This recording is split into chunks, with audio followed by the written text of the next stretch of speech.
Okay, I'm going to get into Ephesians chapter 3 in this message. To do that, I'm going to be spending a little bit of time at the end of Ephesians chapter 2 just to blend into chapter 3 pretty well. And I'm also going to start in a verse that's advanced into the chapter. I'm going to go to Ephesians chapter 3, verse 10. And then I'm going to come back after spending some time in verse 10 and the content that's kind of implied from verse 10. And then I'll come back to verse 1 and walk my way through Ephesians chapter 3. So this is going to take a few messages in order to really get into Ephesians chapter 3 well. So let's start off with the end of Ephesians chapter 2, just as it may blend in a little bit. In Ephesians, at the end of Ephesians chapter 2, Paul spoke about the temple of God. And he spoke about the temple of God not as the physical building or the location in the kingdom of heaven where God publicly meets with people, but the temple of God in the sense that he is building a temple made with people. Okay, that this is a temple that he is constructing. And at the end of Ephesians chapter 2, he explains that the cornerstone of this temple, the cornerstone for the foundation, is Jesus.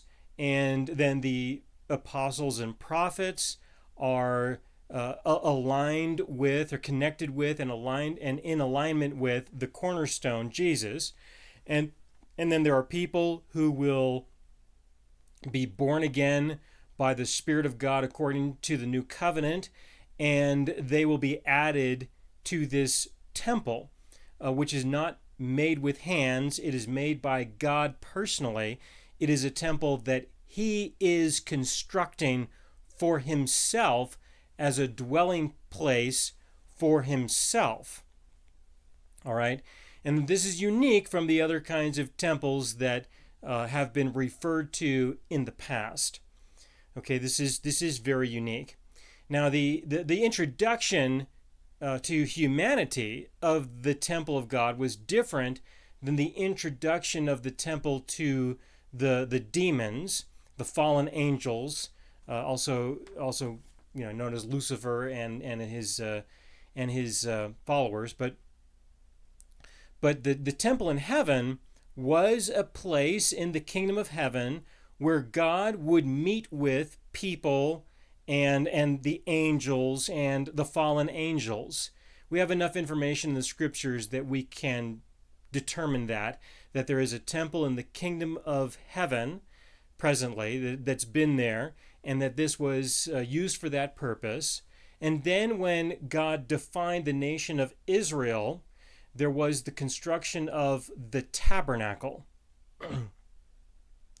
When the tabernacle was constructed, it was made to be temporary, and then later there was another temple that was constructed that was intended to be permanent, and that was put together by King Solomon. So you have two different temples, and the one here on earth was in a sense a copy of the one in heaven. When the tabernacle was constructed, the temporary tent that was the dwelling place of God in the camp of the Israelites when they were wandering around in the wilderness, and then when they entered into the promised land, they had the tabernacle, and the artifacts, the parts, the furniture and things that were within that tabernacle were copies of the real items that were found in the temple in the kingdom of heaven. All right, God put into the minds of certain craftsmen images of what the real thing looked like, and then the craftsmen were able to construct something that would be a copy, an imitation of the real items that would be found in the temple in the kingdom of heaven. So we had the Ark of the Covenant, and we had the table and the lampstand, the lamps. We had these things that were copies of what was really what was really in place in the other temple. Okay, so and then those things were moved into the temple that was constructed by Solomon, and then they were kind of hidden away, and eventually at some point they will be. It's my opinion that they will be unhidden, or they'll be made available when the next temple is constructed. Then those artifacts will then come to surface, and I do believe that the current people who are running the Temple Institute there in Israel know where these items are, or at least they've told me that they know where these items are, because I've had personal conversations with several people who are a part of the Temple Institute in the past. Okay, and so what you've got is you've got a couple of different temples. You have the temple in the kingdom of heaven, and then you have the tabernacle, and then you have the one here on earth, and then you have the one that God is building, all right, that he has been building and will continue to build, which is made up of people, not these specific locations. And that the one that he is making up of people is the one that apparently is of greater interest than all of the other ones, of much greater interest to God. That this is something that's important to him in a greater way than the other ones. The temple that exists in the kingdom of heaven, and that we made a copy of that temple in a sense through the tabernacle and through the temple that Solomon constructed, and then the new one that was made after that. That temple that's in the kingdom of heaven is referred to in the book of Hebrews as a place where Jesus personally went when he resurrected from the dead, and he placed his own personal blood on the altar and on the mercy seat. That is the real one that is there in the temple in the kingdom of heaven. And I've done a verse-by-verse study through Hebrews. The one for radio in the Living God Ministries archive is old. I may not replace it. I did do 2 different versions on video, so check the dates. Look to see about the dates on these things. If I do replace the series on Hebrews, I'll make a note on the page to say that this is a replacement of the previous version. But I did a much better job in the more recent videos, and those can be found on YouTube probably on 2 different channels at least. One that I did live, and then another one that I did in a setting similar as what I'm doing right now. So it was a little bit more refined than the one that I did live, a little bit of a better presentation. But in the book of Hebrews, Paul, which I believe Paul wrote the book of Hebrews, so I'll just say that, he spoke about the temple there and how Jesus placed his blood on the mercy seat on the Ark of the Covenant, the real one there, and not the one that was a copy of the real one in Jerusalem. All right, and so he did that, and when that was accomplished, then the purpose of the temple in the kingdom of heaven would change. All right, there would be a change of its purpose, because before it was waiting for the blood, and now it's there, and this is a representation of the forgiveness that God would give to the entirety of humanity. It's a representation of that. And so the temple has now changed. The function of the temple has effectively changed. And so what is it now? We don't really know. We don't have that kind of information available, because we just don't. That's just not been made available concerning what that temple is being utilized for or how it's being used. I have an opinion that it will be used when God is expressing judgment towards us when we physically die and we go into his presence. We'll probably have a conversation there, And so its use is going to be different than how it was used once before.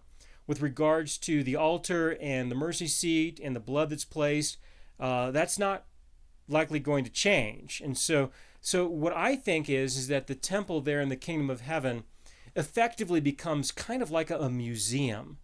It becomes the artifact of what God accomplished. A representation is like a memorial of sorts. So that if somebody wants to go and and see the artifacts there and the way that God accomplished things in times past, that there could be something meaningful about that. I certainly would love to go visit if I go to heaven and have the opportunity to go and just hang out and visit. I certainly will take a day trip and something like that. And go and explore the museum. Absolutely, I would love to do that. Many times even. I'm sure I would enjoy going through that temple in that sense.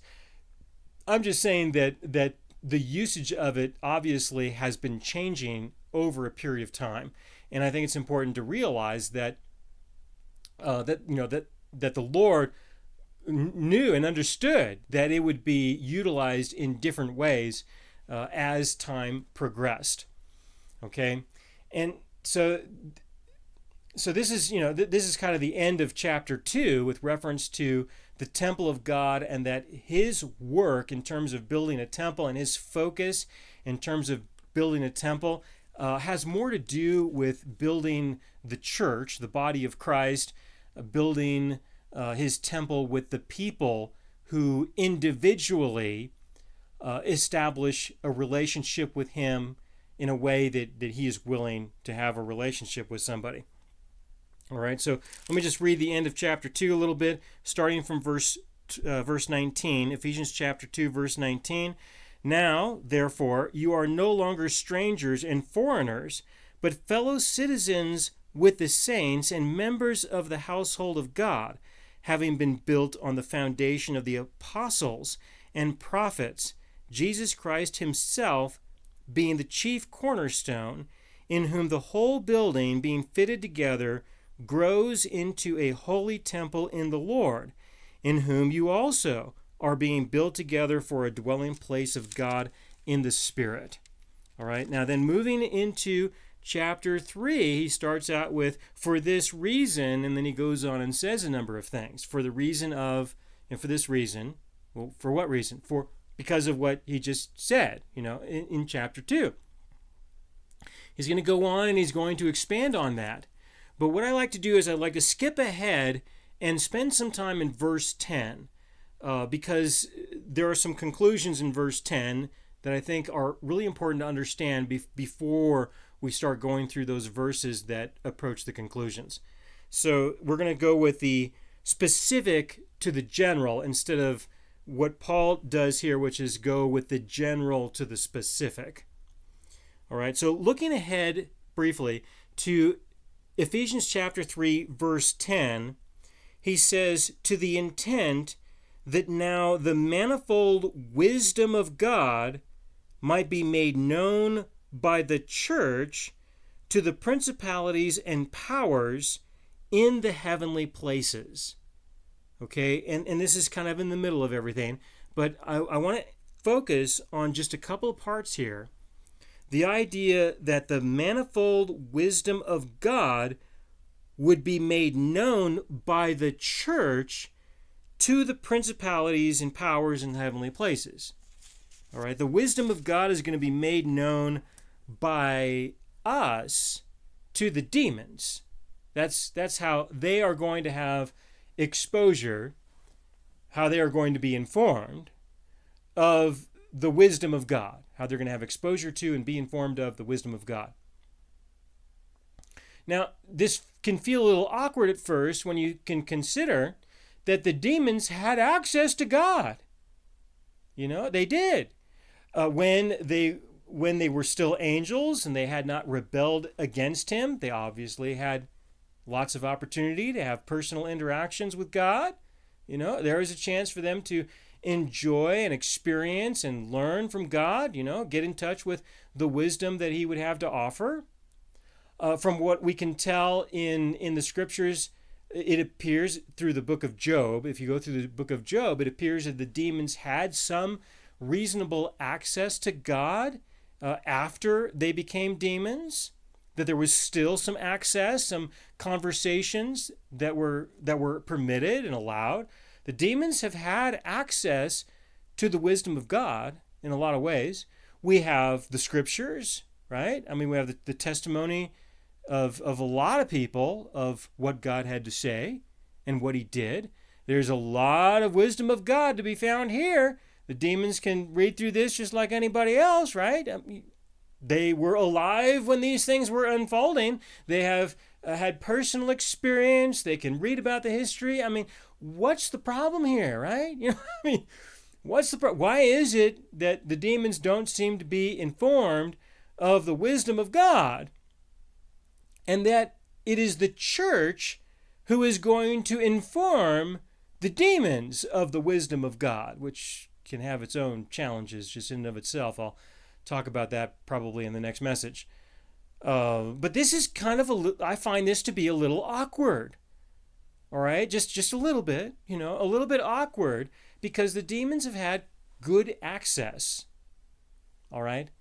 Now, what we do know about the principalities and powers, which I'm just summarizing as the demons, is that they rejected God.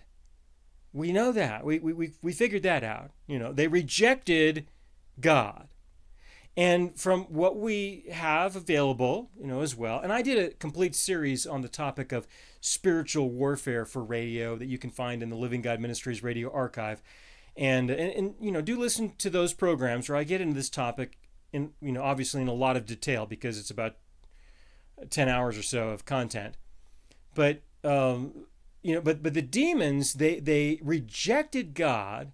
And why? All right, I'm going to give you the summary as to why they rejected God. There was a belief that they could be like God. All right, that was kind of the position that they took, that they could become better than who they were, and that they could be like God. It was not a decision to become a being that was not like God, in the sense that they would be the anti-God, or they're going to be as evil as possible. That was not the intent from what I can tell. It wasn't about that. It was about, hey, there is an opportunity for us to become greater than who we are, than who God made us to be. And in a way, we can be kind of like him.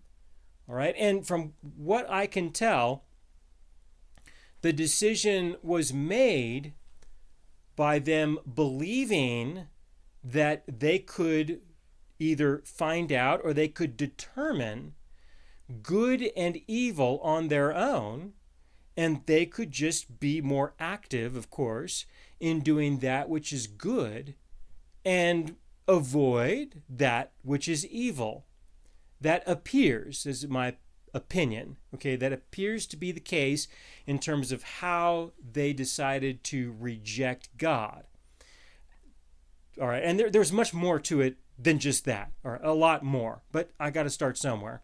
So with their relationship between them and God, it appears that this was the motive. Okay, it was not some sense of revenge or animosity, or we just want to be evil. That does not appear to be the case. So they decided that they had their own wisdom that was independent of the wisdom of God, and that it would be a wise decision for them to reject their place and purpose that God defined for them, and effectively go on their own. All right. Now, it is apparently quite clear that God was not in favor of that, and so he exiled, for the most part, the demons to this planet. All right. Now, there's another way to view their placement here, Another way to view their placement here is that when he created Adam and Eve were a temptation for the demons, and they probably came here on their own volition. So whether it was an intentional exile shoved out by the other angels or whether they came by their volition, I'm not certain as to how that could have worked out, or maybe it was a reasonable combination of the two. We don't have enough information to know, but I can tell that they rejected God, they rejected their place. That I can determine, and I can determine that there was a temptation for them when God created Adam and Eve, because they came and had a conversation with Adam and Eve, the devil did, and the conversation was about the knowledge of good and evil. And through Adam and Eve's rejection of God because of that conversation, they believed the devil, and in so doing, they believed that God was being dishonest with them. So they rejected God, and now they have a new relationship with the devil instead of the living God. And so in effect, the devil becomes like a god to them. They are going to believe him, and follow him. And through their relationship with him, he will be able to manifest his being within and through them so that he may be known through the people who are worshiping him. Okay? That in that way, he could also be like God. Okay? So there's a lot more that can be said about that. Again, the series I did on spiritual warfare is the place for that. But for here, I just wanted to mention that if we are going to reveal the wisdom of God to them, all right, then this will be a little awkward because they, in many ways, it appears they've had more access to God than we have. So how does that work, right? What's going on? To say that the church, the people of the church, not the church just of the church, not the institution, but the organism, the living organism of the people, are going to reveal the wisdom of God to the principalities and powers who have been around so much longer than we have, especially on an individual basis. And so how is this really going to work? All right, this can be a little awkward. Now, because of their rejection of God, I could say that the principalities and powers just simply are not listening to him anymore. They are just committed to not listen to him, to not consider anything that he has to say. Now, what makes Paul think, or what makes us think, that they're going to listen to us if we start talking to them either? You could try that. You could look at verse 10. All right, we look at verse 10 again. And it says, to the intent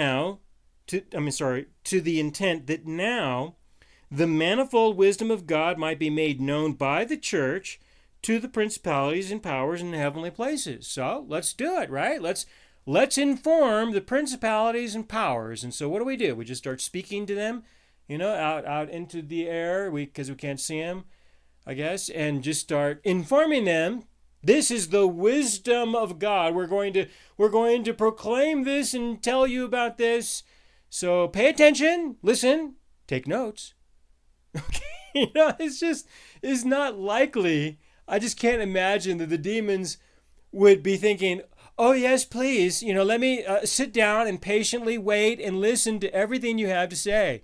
It's hard enough for us to find anyone in our lives who would even do that with us, right? That would even listen to what we have to say. You've probably been viewing a lot of recordings that I have done, but, there's a lot of people in my life, on a personal level that have no interest in what I have to say at all. So I can relate, I can. So what makes you think that, these demons are going to be responding in that way and saying, oh gosh, yes, please, let me take notes and add them to my Can I ask you some questions maybe too?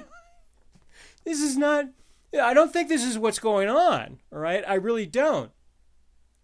If there is going to be some revelation of some kind coming from us, the church, to the demons, it's not going to be in a direct way. All right, I can't imagine that would be accomplished in a direct way. Okay, however, I can definitely see how it could be accomplished in an indirect way. All right, in an indirect way, that could definitely happen. Indirectly, just to give you an example of what it would look like indirectly, just with us communicating in this way, right? With me speaking, recording this, you viewing it later, listening to it, all right, at the time that I'm speaking it and the time which you're viewing it, those are two different times, but they're happening, they're really happening. And when they do happen, then the demons can overhear this if they're nearby, right? They can overhear it, and we're not talking to them. We're not talking to them. We're talking to each other. But they may find themselves overhearing a few things. Okay? And because we're not talking to them, it can be easier for them to eavesdrop, and to listen in on the conversation, especially if they're looking for something they can use against you, right? Something. They have to pay attention. They have to study you, right? So this could be one of those moments where, they're going to be getting some exposure to the wisdom of God. All right? I personally think that this is the most likely scenario through which we accomplish verse 10. That the principalities and powers are informed by the church of the wisdom of God when they, as a consequence of our relating to one another, okay, when we are relating to one another and we're using our means of communication, okay, like this, through voice and through visual as well, that in this way the demons would have an opportunity to have exposure to the wisdom of God. As an example, what about the temple of the Holy Spirit? All right, they know temples of God. Like I said, they were there in the kingdom of heaven. They would have access to the temple of God there. They would have access if it changed and became like the one that was mentioned of to the Israelites, where there's now an altar and a mercy seat, those kinds of things. Those things might not have existed during the time when the demons were once angels and had access to that temple. All right, but they would know, they would say, oh, well, yeah, we know about the temple there. We know they personally would have an opportunity to have exposure to the tabernacle and the temple made by Solomon. They would have seen all of that. They know temples, sure, and so when we speak of this other temple, at the very least, there's going to be probably some sense of curiosity, right? Some curiosity. What are these people talking about now? What is God doing now? Oh, he's doing that, and that's a really interesting way to build a temple. It's an really interesting kind of temple. And consider the differences between this temple and the other temples and how much better this one really is, especially as a dwelling place for God and from a relational point of view. The only people who will have access to him in his temple are the temple that's referred to at the end of Ephesians chapter 2. The only people who have access to God in this temple are those who want to have a genuine relationship with him. Everybody else will be excluded from this temple by default just because they're not born again by the Spirit of God. They're not made into a new creation. That's a very interesting temple. It is definitely unique and different from all the others, where God is definitely going to dwell in a safe and comfortable place where he will not be disturbed by anyone who hates him. Okay? Just that alone, that's an exercise of wisdom. That's a tremendous amount of wisdom that has been revealed of how God would construct a dwelling place for himself through which he would not be alone. But that he would be with people who are in his life because they really want to be in his life. You know? I mean, that is a unique expression of the wisdom of God, that as we communicate this, the demons, the principalities and powers will overhear this, and indirectly they will be informed, if not reminded, they will be informed of this wisdom of God, especially that they have definitely missed out. Okay? But this is how they are going to be informed. And so, they certainly were not willing to listen to God personally about himself and about what he values, what's important to him, and who he is. They obviously had no interest in that really at all. Okay? It does not appear to be the case. And they're not going to hear about this great wisdom from him concerning this new temple that he's been working on, himself personally. He builds this. We don't build this. He builds this. I mean, we can participate to an extent through our relationships with each other, but still, it is a decision that he makes concerning every salvation that is experienced and every person who is added to this temple. Whether he sees that the person has a genuine interest in him or not. And he's able to make that kind of determination. So this wisdom concerning what he's doing, what he has been doing, and what he's going to be doing for quite some time, is going to be manifested to the principalities and powers. They are going to be informed of this wisdom. They're going to find out. And they're going to be confronted with the reality that the wisdom of God is good. It is great, and it's going to make them look bad more, a little bit more in that sense, which is not necessarily the purpose, but by default, that's how it's going to go. All right. Another way to look at this is that there are people who, when we embrace the new covenant, right? When we turn to God and we are saved through the gospel, it really is a rejection of the principalities and powers. It is a rejection of their beliefs. Okay? It's a rejection of them personally. It really is a rejection of the principalities and powers. Now, there are very few people. There are very few people who, throughout the history of humanity, have rejected the principalities and powers, the demons, and have embraced the living God. That's true. There are very few. However, there doesn't have to be many. Okay? Just those few are meaningful. Okay? The few who do reject the principalities and powers, they do so through the revelation of the truth. All right? And so when us few people reject the devil because we are responding to the revelation of the truth in the positive way, okay, yeah, there are a lot of people who will not respond to the truth in a positive way, who will reject the truth, but when we embrace the truth, we make them look like total idiots. We expose the people who reject the living God. We expose them as idiots in the sense that they're rejecting the truth. To me, that's idiotic. That's why I use that word. Okay. And so when we do that, when we're born again, when those few people turn to the living God, it is a rejection of the principalities and powers, and it's an exposure of those who stay with them and don't get saved. It's an exposure of them. And so the wisdom of God will start to show itself through that as well. So there certainly are many ways that the wisdom of God is testified of by the church.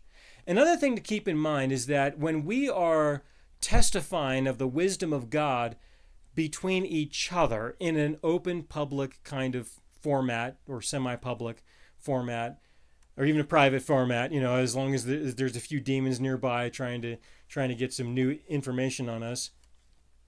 when we're doing this, okay, when this is happening, then the demons are being informed about what's happening, and they are being exposed more and more for what they have done.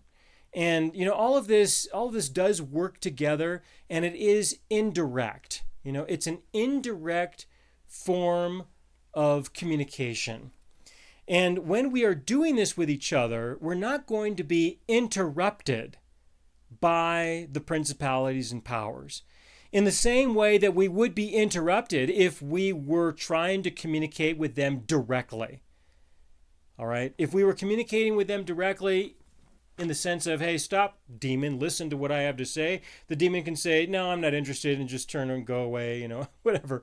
But when we're speaking indirectly and we're not talking to them, what business do they have of listening anyway? But because of who they are, they probably will. And as they do, they're gonna hear the wisdom of God. What are they gonna do about that, right? So it is the indirect testimony that takes place between us that exposes their rejection of God, and it also shows more about our rejection of the principalities and powers. Okay, so just as the principalities and powers rejected God for themselves, we rejected them for the living God. Why? Because of the truth. They rejected him because of a bunch of lies. We accept God because of the truth. All right, when we accept him and reject them on the basis of truth, then this is different. All right, this is much different, and of course it is much better.